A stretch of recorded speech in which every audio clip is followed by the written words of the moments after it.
Pasca ditetapkan sebagai tersangka oleh Bareskrim Polri atas kasus dugaan pemerasan dan pencucian uang, Bupati Baru Sulawesi Selatan Andi Idris Syukur tak nampak beraktivitas di kantornya.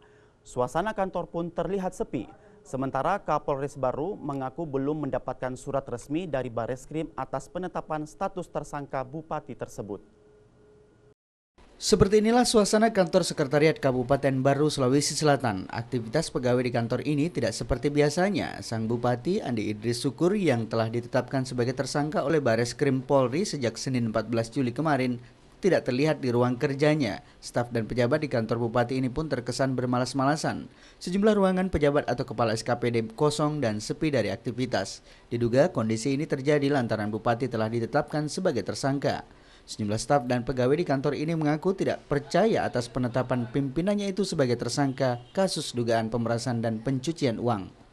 Meski kabar penetapan sebagai tersangka telah beredar sejak beberapa hari lalu, namun sejumlah pejabat setempat mengaku belum mengetahui informasi tersebut. Saat begini kan mungkin ada kesibukannya di tempat-tempat lain, katakan di keuangan di situ misalnya honornya apa begitu, dia pergi cek-cek seperti itu. Pengaruhnya dengan ditetapkannya Bupati sebagai tersangka sehingga PNS bermalas-malasan masuk ke tidak ada pengaruhnya sama sekali itu. Tapi sudah tahu Bu bahwa ya untuk ini saya lihat ini di majalah ini ada terbit di Parepos, saya lihat. Jadi Bupati jadi tersangka.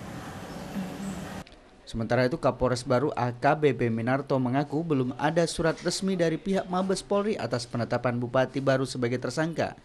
Menurut Minarto, saat ini memang banyak isu politik yang berkembang di Baru, termasuk penetapan tersangka Bupati itu. Untuk terkait isu politik yang ada di Kabupaten Baru, di mana Pak Bupati sudah incumbent dan akan mencalonkan lagi.